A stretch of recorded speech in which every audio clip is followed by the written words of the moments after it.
Pues buenas tardes. He intentado tener en cuenta todas las preguntas que, como habéis escuchado ahora al leerlas todas juntas, darían para mucho más que una sesión. Hay algunas muy difíciles, algunas un poco comprometidas también, que son las más interesantes. Hay otras que son más divertidas, esas nos podrían dar también mucho juego. Los ejemplos, por ejemplo, de los evangelios que no entraron, voy a poner algún ejemplo. Me da la sensación al leerlas todas cuando me las mandó Guillermo que buena parte de estas preguntas fueron provocadas por mi intervención, por lo que yo dije. De modo que no sé hasta qué punto el conjunto de estas preguntas son las que tenéis vosotros o no. En cualquier caso, voy a intentar salir al paso de todas ellas. Voy a intentar hacerlo rápido, agrupándolas, las he agrupado, voy a ir pasando por las diapositivas por si ayuda, agrupándolas en torno a 4 bloques, que me parecía que era pues el mejor modo de hacerlo. Quiero hacerlo rápido para daros a vosotros la palabra en la segunda parte, porque como dijo Nerea en la presentación, este modo de trabajar lo que quiere es dar protagonismo a vosotros. No que me escuchéis a mí lo que yo tengo que decir, sino que yo responda a lo que vosotros tenéis que decir. Entonces, pues ahí lo de las preguntas, aunque no estemos muy acostumbrados. Vale. He agrupado estas primeras preguntas, que son algunas de las que ha leído Guillermo, en torno al porqué de la elección de 4 evangelios. Es decir, por qué estos 4 que entraron en el canon. Tengo por ahí la Biblia, la voy a coger para tenerla aquí a mano y enseñarla. ¿Por qué 4 evangelios entraron aquí en el canon, ¿no? ¿Qué ha sido de los otros relatos? ¿Dónde están? ¿Por qué se eligieron solo 4? Ya los tenéis ahí. ¿Quiénes fueron los encargados? ¿Se han tratado de cambiar? ¿Por qué no se han recogido todos? Y algún ejemplo de algún apócrifo que no entra. El proceso de selección de 4 fue bastante complicado y el hecho de que sean 4, en cierto modo, es simbólico. Hubo 2 tendencias opuestas. Los que se querían quedar solo con uno, ahí os he puesto algún ejemplo, Marción, un tipo que decía que de los que se habían escrito hasta mediados del siglo II, el único que valía la pena era el Evangelio de Lucas. Y todos los demás dijo que no había que leerlos. Esa era una postura extrema. Otra postura parecida era el que decía que de todos los que había que intentar hacer uno cortando y pegando con todos, es decir, haciendo un relato en el que corta-pega se añadieran todas las cosas que todos dicen, hacían. Y hubo otros, el otro extremo, que decían, no hay que poner ningún límite. Cualquier evangelio, todos los que se escriban, y cuantos más mejor, todos esos hay que conservar. Como podéis imaginar, no solo el jaleo de tener muchos fue el problema, sino sobre todo que no se ponían de acuerdo. Unos querían uno, y no todos los que querían uno se ponían de acuerdo igual, y otros no querían poner ningún límite. Hubo un tipo, un tal Ireneo, de Lyon, que vino con una solución un poco de compromiso, y que se le ocurrió decir que lo mejor era conservar 4 evangelios. ¿Por qué 4? Dice, lo explica con su lenguaje un poco así, ¿no? Dice, es imposible que los evangelios puedan ser más o menos en número que los que ya son, 4. Había muchos más. Dado que vivimos en 4 zonas del mundo y existen 4 vientos principales y la Iglesia está repartida por el mundo en los 4 puntos cardinales y el pilar y fundamento de la Iglesia es el Evangelio, es adecuado que la Iglesia disponga de 4 evangelios. Y así sople la inmortalidad por todos los lados. Decís, pues sacó lo de los 4 vientos como podría haber sacado lo de las 7 ciudades. Bueno, pues se le ocurrió que esta era una solución intermedia entre los que decían solo quedarse con uno o entre los que decían que había que quedarse con todos sin hacer ninguna selección. Estas posturas de compromiso en los inicios del cristianismo fueron muy exitosas. Y la mayoría de las decisiones que se tomaron fueron un poco por consenso, por puntos intermedios entre posturas diversas. Pues esta es la razón, una de las razones, os voy a explicar alguna más, por la que se decidieron que fueran 4. Como veis, es un número simbólico. Fue un modo de ponerse de acuerdo. ¿Por qué estos 4? Es lo que tenemos que explicar a continuación. Una razón de 4 que generalmente no se explica, y a mí me parece muy interesante, es que 4 evangelios cabían en un códice, en un libro. Entonces se inventaron los códices en este tiempo. No se habían utilizado libros antes y después se van a generalizar. Antes se utilizaban rollos. No sé si habéis visto alguna vez un rollo que está el rollo encima, se suelta así hacia abajo y conforme vas leyendo vas enrollando.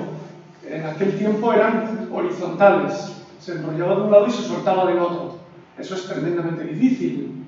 Se pierde mucho papel, es muy difícil de manejar. Bueno, pues estos cristianos fueron los que generalizaron el uso del códice. Fue un invento como el de Internet hace unos años. Bueno, pues 4 evangelios cabían en un códice y eso permitía llevarlo y generó muchísima movilidad y eso le dio al número de 4 y a los seguidores de Jesús que se movían con este códice un enorme éxito. Es decir, hay un elemento formal, si queréis, práctico, que hizo que fuesen 4. Más razones.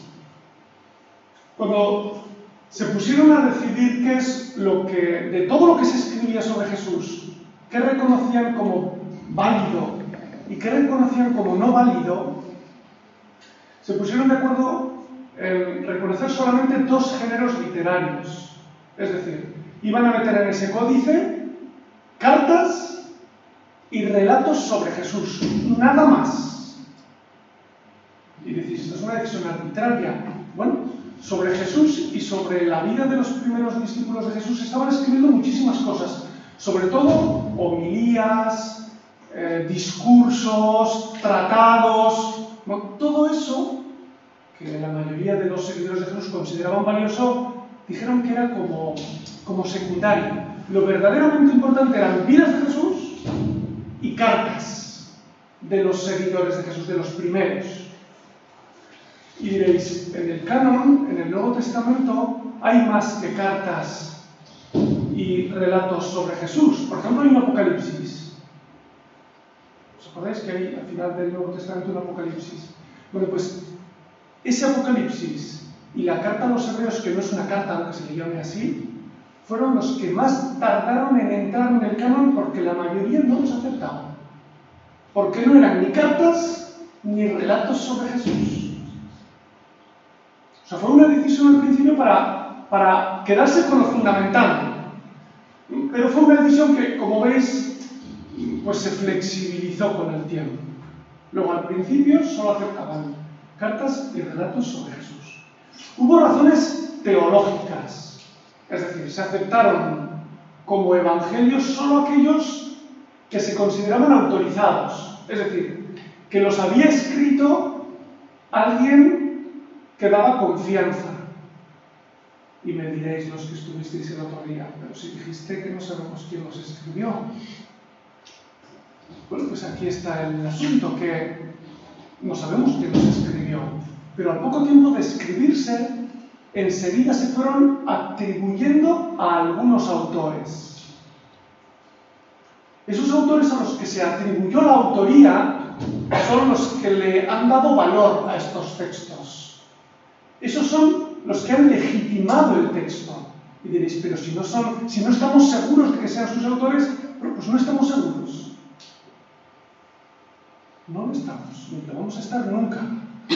Pero aquellos primeros atribuyeron a gente de confianza textos que consideraban de confianza. Hay una razón para tener una cierta confianza en esto que os digo, y es que da la casualidad, y no es casualidad, de que los 4 evangelios que están hoy en el Nuevo Testamento son los que todo el mundo hoy considera los más antiguos. No hay ninguno, con una excepción que voy a mencionar después, el Evangelio de Pedro, que no está en el canon, que algunos consideran que es un evangelio tan antiguo como estos 4 que tenemos en la Biblia: Mateo, Marcos, Lucas y Juan. Nadie cuestiona que estos son los más antiguos. Sobre esto no hay disputa. Hay algunos que dicen que tan antiguos como estos hay el Evangelio de Pedro y otro, el Evangelio de Tomás, que también voy a mencionar dentro de un momento. Luego, uno de los criterios con esto de la autoría y de la garantía es hacerlos los más antiguos, los más cercanos a Jesús. Pero fijaos que han pasado entre 30 y 70 años desde que murió Jesús hasta que se compusieron. Esto es lo más antiguo que hay. Antes no hay nada, excepto el supuesto documento del que no hablamos.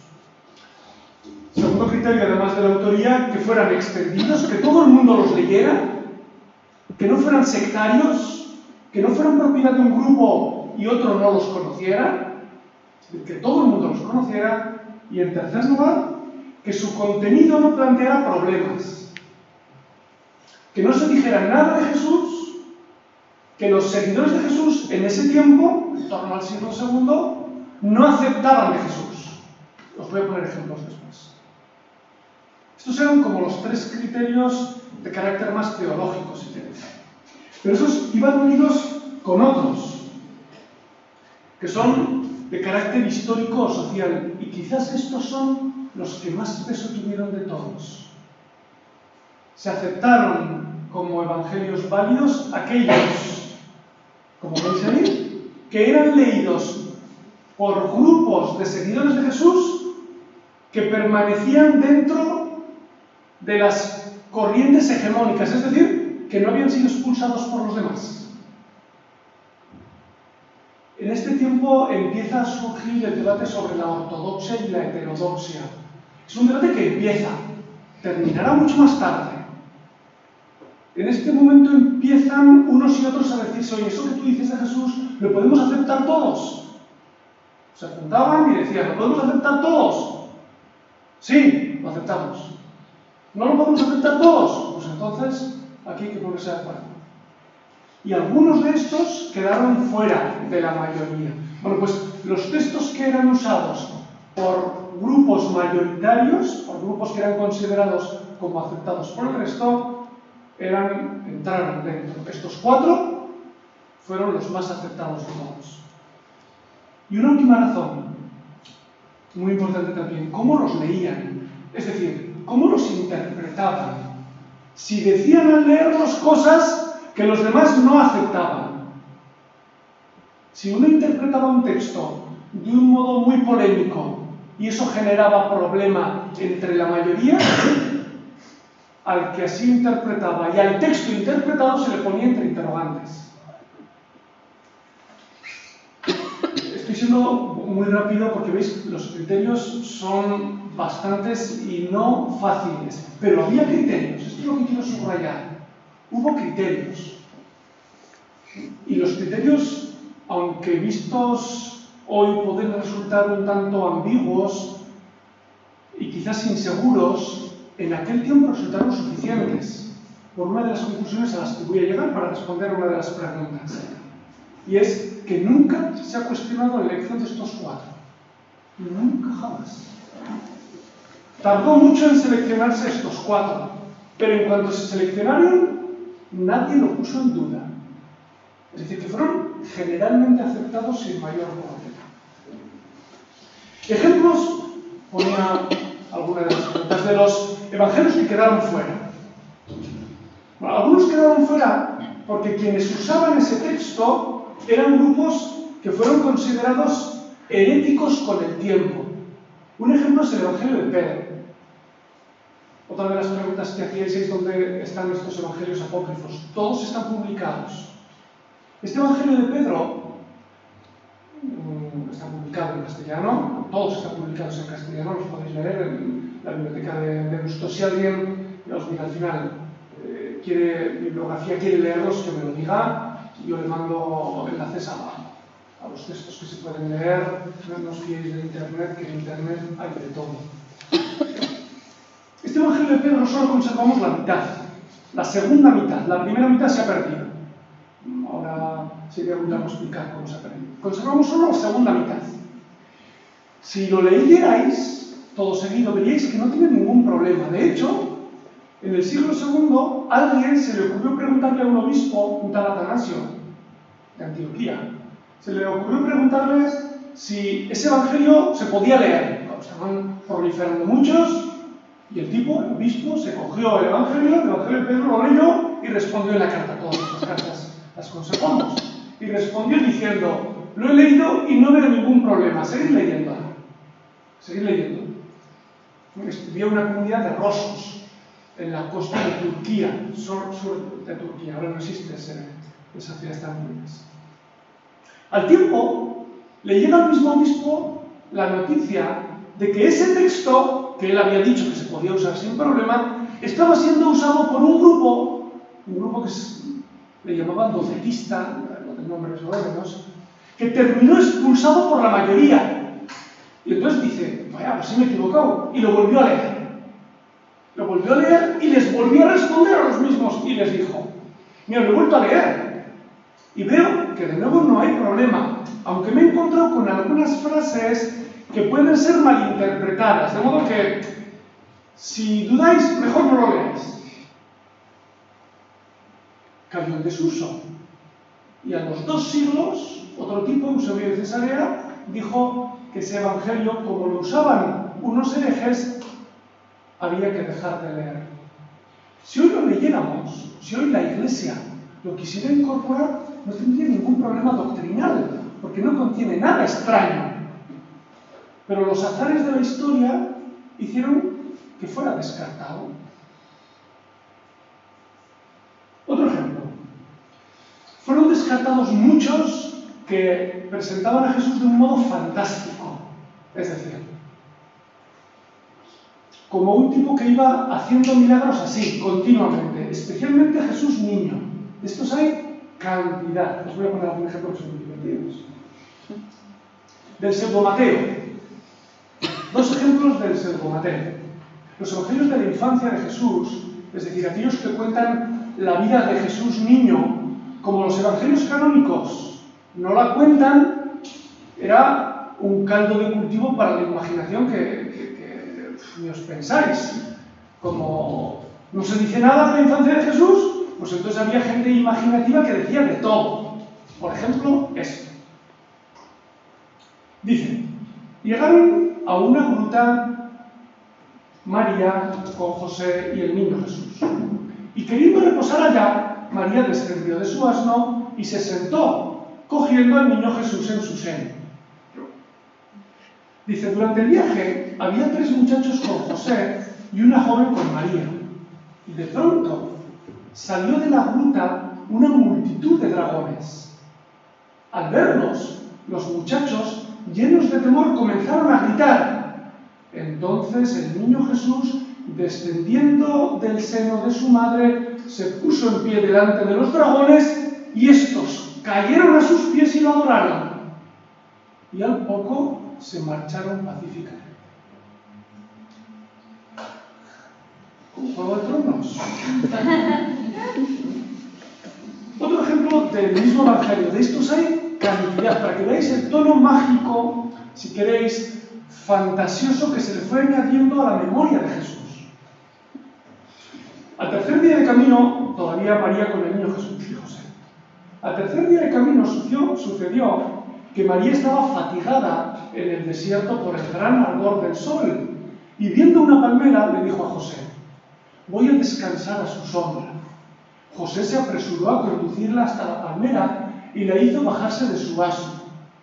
Después de que se sentó, María levantó los ojos a la copa de la palmera, la vio colmada de frutos y le dijo a José: ¡ay, si fuese posible probar los frutos de esta palmera! José le dijo: me sorprende que digas esto y que pienses comer los frutos viendo la altura de esta palmera. Lo que yo pienso más preocupante, le dice José, es la falta de agua, porque ya no tenemos nada en nuestros odres y no vamos a tener ni para nosotros ni para nuestros asnos. Entonces el niño Jesús, que descansaba con el rostro alegre sobre el seno de su madre, le dijo a la palmera: árbol, inclínate y refrigera con tus frutos a mi madre. Cuando él dijo estas palabras, la palmera inclinó su copa hasta los pies de María. Entonces arrancaron los frutos que necesitaban para alimentarse.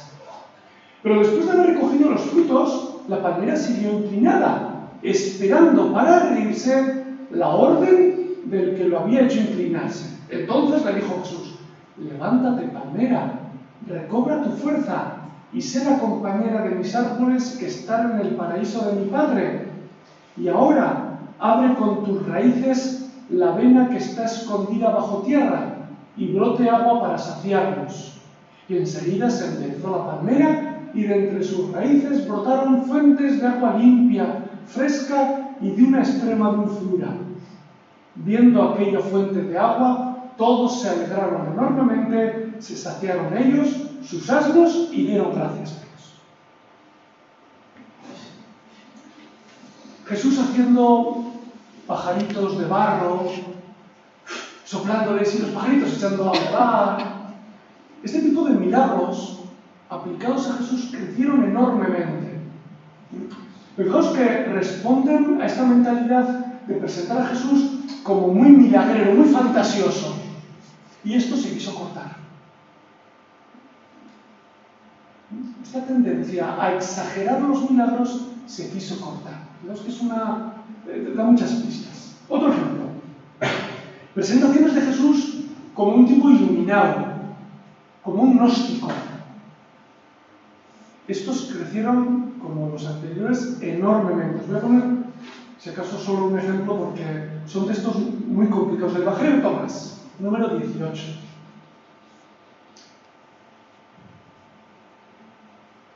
Los discípulos le dijeron a Jesús: explícanos cómo será nuestro final. Y Jesús les dijo: ya habéis descubierto el principio para que os preguntéis por el final, porque allí donde está el principio, allí estará también el final. Feliz aquel que permanece en el principio, este conocerá el final y no probará la muerte. ¿Habéis entendido? No, decir que no. Textos tremendamente enigmáticos, muy ambiguos, en los que en realidad el sentido no es que no sea claro, es que está a conciencia oscurecido con la idea, supuesta idea, de que solo lo entienden los iluminados como Jesús. Estos evangelios pertenecían a corrientes muy elitistas. Solo entendían estos textos aquellos que supuestamente tenían la chispa del conocimiento, los gnósticos. Estos crecieron mucho entre una élite más bien rica y formada, crecieron mucho, pero fueron excluidos. Último ejemplo. Aquellos textos que tenían un protagonismo excesivo para las mujeres. Claro, excesivo diréis, ¿por qué excesivo? Porque quien valoró esto fueron hombres, en un contexto tremendamente patriarcal. Bien sabéis que Jesús tuvo entre sus discípulos mujeres, eso lo sabéis todos. Esto era tremendamente extraño en su contexto. Y a muchos seguidores de Jesús, varones, en su mayoría, esto les resultó muy incómodo. Y hubo bastantes evangelios que le dan a las mujeres, especialmente a María Magdalena, un protagonismo que a juicio de los varones era excesivo. Por ejemplo, el Evangelio de María se llama así. Es el Evangelio de María Magdalena, aunque nunca se le dice así. Es el Evangelio de María. En este Evangelio, por cierto, está basada la película que se estrenó hace unos meses titulada María Magdalena. No sé si la habéis visto. Yo fui con muy poca esperanza al cine, pero la verdad es que la película me gustó. Es muy lenta, es verdad, pero el personaje de María Magdalena, el de Jesús, está muy desdibujado, pero el de María Magdalena me pareció muy interesante. Está muy basado en este Evangelio. No tiene pretensiones históricas la película. Está basada en gran medida en este texto. Os pongo un ejemplo, para que veáis las dificultades de algunos textos para entrar en el canon. Entonces, Andrés se dirigió a los demás apóstoles después de que María les hubiera explicado todas las palabras de Jesús. En los textos, en los números anteriores, María les ha estado explicando a los discípulos varones el sentido de las palabras de Jesús. Y Andrés les pregunta a los otros varones: oye, ¿qué os ha parecido lo que dice? Decid lo que os parezca, dijo Andrés, sobre lo que ella ha explicado. Yo, por mi parte, no creo que el Salvador haya dicho esas cosas. En efecto, estas enseñanzas que dice parecen ser un pensamiento distinto del de Jesús. Pedro tomó la palabra y les preguntó sobre esto mismo. ¿Acaso el Salvador pudo haber hablado con una mujer sin saberlo nosotros, a escondidas y no abiertamente? Tenemos que darnos la vuelta para escucharla a ella. ¿Acaso la ha preferido a ella más que a nosotros? Entonces María lloró y le dijo a Pedro: Pedro, hermano mío, ¿qué piensas? ¿Crees que soy yo la que ha tenido estos pensamientos en mi corazón y que miento respecto al Salvador? Leví tomó la palabra y dijo a Pedro: Pedro, siempre has sido muy irascible. Ahora te veo argumentando contra esta mujer como hacen los que no son de nosotros, los adversarios. Si el Salvador la hizo digna, ¿quién eres tú para rechazarla? El Salvador sin duda la conoce muy bien, por eso la amó más que a todos nosotros. Así pues, más bien, avergoncémonos y revistámonos del hombre perfecto y apropiémonos de él tal como él nos ordenó. Anunciemos el Evangelio sin poner ningún otro precepto ni otra ley que no sea lo que dijo el Salvador. Es decir, las luchas sobre si una mujer podía tener una palabra autorizada a los varones, veis que están desde el principio. Y este texto no tuvo mucha fortuna, quedó excluido. Pero no os llevéis a engaño, en los evangelios canónicos, María Magdalena es la primera protagonista de la noticia a la que los discípulos le van a dar más importancia, que es la de la muerte y resurrección de Jesús. En eso se basa este texto. Y eso conserva los evangelios canónicos, solo que de un modo muy discreto. Los textos que quisieron explotar para darle un protagonismo a las mujeres en una sociedad patriarcal como aquella, como este, no tuvieron mucho éxito. Pero ahí están. Ejemplos. Conclusiones, y así respondo a las preguntas. Solo las menciono. Se aceptaron 4 como medida de consenso entre los extremos que había. Fue un largo proceso, no se aceptaron así, de un modo instantáneo. Fue un proceso largo y de acuerdos entre líderes de diferentes comunidades. No sabemos quién lo decidió, pero sabemos que fue la mayoría de los que se juntaban, los líderes de la mayoría de las comunidades. Sobre esto no hay problema. El canon, es decir, los 4, fue la aceptación de la pluralidad.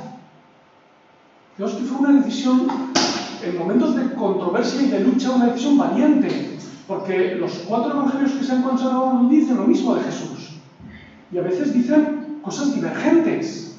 Fue una decisión valiente. Era un modo de decir: mira, a Jesús no podemos acercarnos solo de un modo, lo tenemos que hacer de 4 modos al menos. Esto de la única visión de las cosas no puede ser. Tenemos que tener diversas visiones. Las tensiones, por tanto, y las diferencias forman parte del ADN del cristianismo desde el mismo inicio. Si alguien pretendiera decir que en el cristianismo solo puede haber una visión, se estaría equivocando del principio a fin. Las tensiones forman parte del ADN, están desde el inicio. Una vez aceptados los 4, no se han intentado cambiar, respondiendo a la pregunta. No han generado problema. Ni se han querido aumentar, ni se han querido reducir. Sobre eso, no se aceptaron todos como habéis visto, porque no todos eran fiables. Es decir, la mayoría de los textos que nos aceptaron, si hicierais el ejercicio de leerlos, y los podéis leer porque están todos en castellano, hace falta mucha paciencia, porque son textos duros de leer, pero si hicierais el ejercicio, probablemente entenderíais por qué no. Todos tienen algo que los hace muy extraños, incomprensibles, ajenos, marginales, sectarios, para iluminados.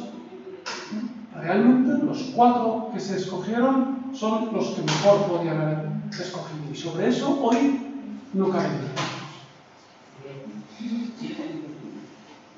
Y todos los textos apócrifos están publicados. Alguien preguntaba, ¿dónde están? Están en papiros, por ahí se han ido conservando en bibliotecas, todos ya son absolutamente públicos desde hace muchos años. Preguntas más difíciles habéis hecho sobre el tema de la fiabilidad.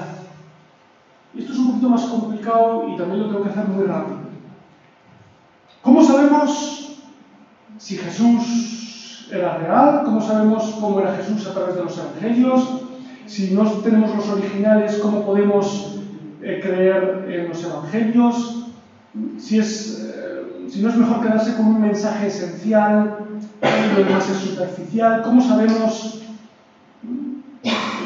tanto sobre el evangelio sigues teniendo fe? Y si todo está en contradictorio, ¿cómo sigues siendo creyente? O sobre Jesús vais a tener unas 2 sesiones, entonces no entro en este tema. Muy rápidamente digo unas cuantas ideas que luego retomará probablemente Lidia. Primero, no se puede demostrar históricamente la existencia de Jesús. No hay pruebas objetivas, evidencias para demostrar la existencia histórica de Jesús. Pero no hay ninguna prueba histórica para demostrar la no existencia de Jesús. Y diréis, estamos como al comienzo.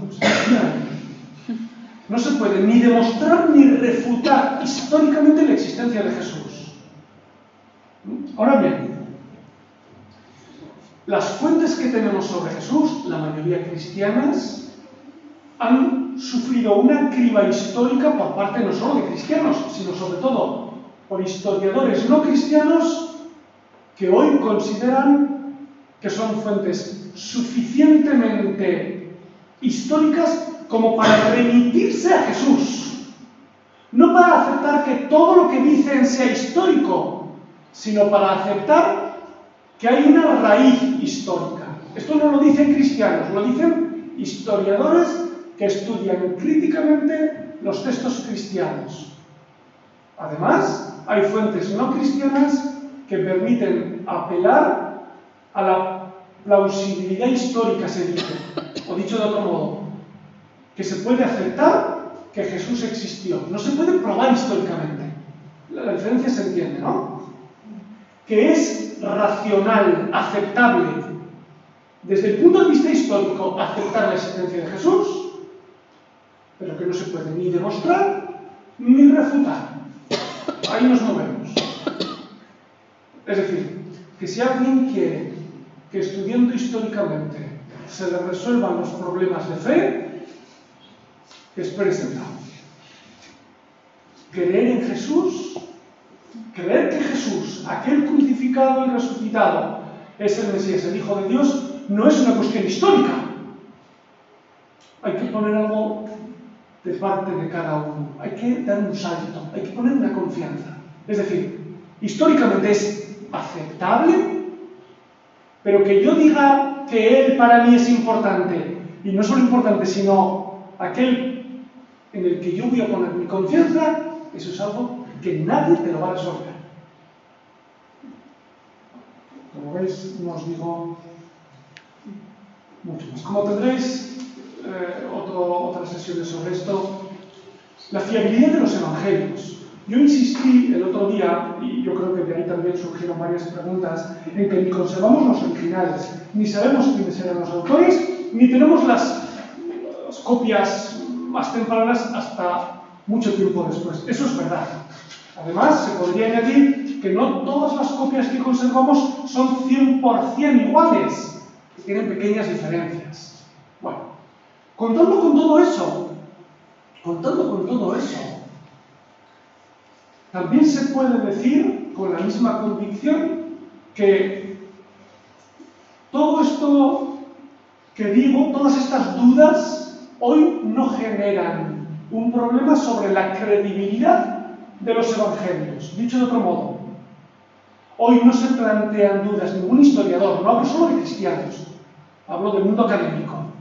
Un historiador hoy no se plantea ninguna seria duda sobre el hecho de que las copias que conservamos en nuestras Biblias son fieles a los originales. No hay duda sobre esto. Por razones que podríamos explicar, pero que no vienen al caso. Entre otras cosas, por ejemplo, que de los primeros siglos no conservamos copias.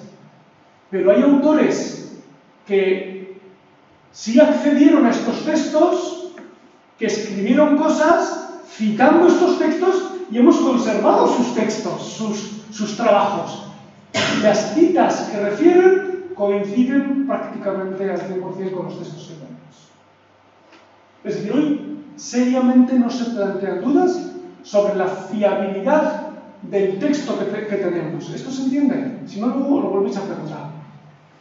Donde sí se plantean, y esta es la cuestión verdaderamente candente, y entiendo que eso es a lo que os referís, es a esa pregunta que planteo ahí. La pregunta es, ¿cuánto de los evangelios remite a Jesús? ¿Y cuánto es, si digo invención puede resultar un poco fuerte, cuánto es, pues un recuerdo que quizás no se ajusta a lo de Jesús? ¿Cuánto de lo que dijo Jesús según los evangelios podemos confiar que dijo Jesús? ¿Entendéis la pregunta? Sí. Esto es lo más difícil de resolver. Lo más difícil de resolver. Voy a dar la respuesta que me parece más sintética, más razonable y que a mí me parece suficiente. A mí. Que el Jesús de los Evangelios, el Jesús que aparece en los Evangelios, no lo podemos confundir con el Jesús que vivió en Galilea en los años 30. No es el mismo. Lo que nos cuentan es el recuerdo, el impacto, si queréis, que Jesús causó en aquellos testigos.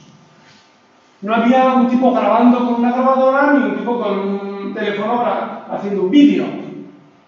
Lo que nos cuentan los evangelios no es una grabación de lo que Jesús dijo e hizo.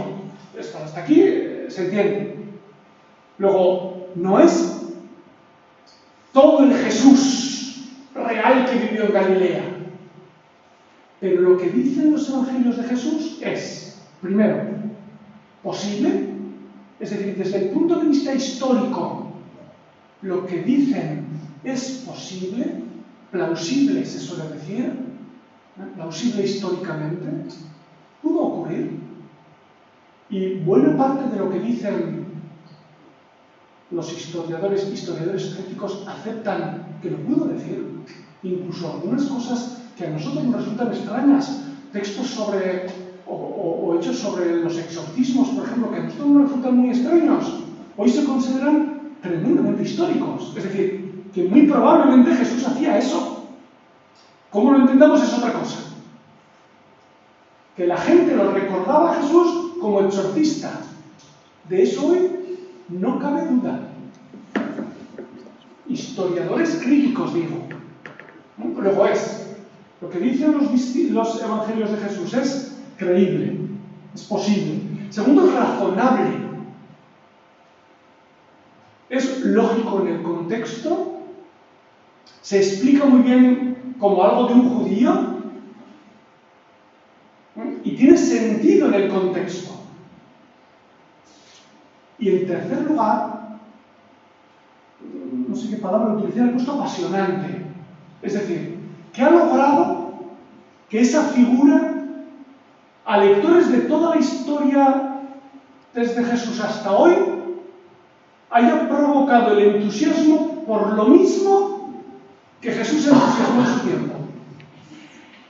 Es decir, estos textos han logrado que lectores a lo largo de toda la historia se entusiasmaran de un modo parecido a como Jesús se entusiasmó en su tiempo. Luego algo de Jesús hay ahí.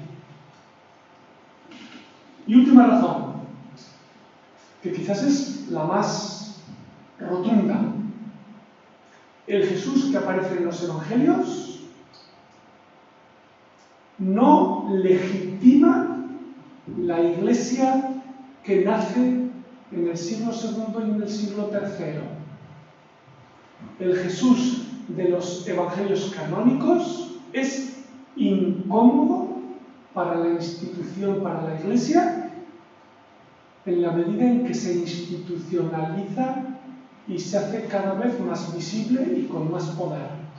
Dicho de otro modo, si al Jesús de los Evangelios se lo hubieran inventado, hubieran presentado a un Jesús que no resultara incómodo.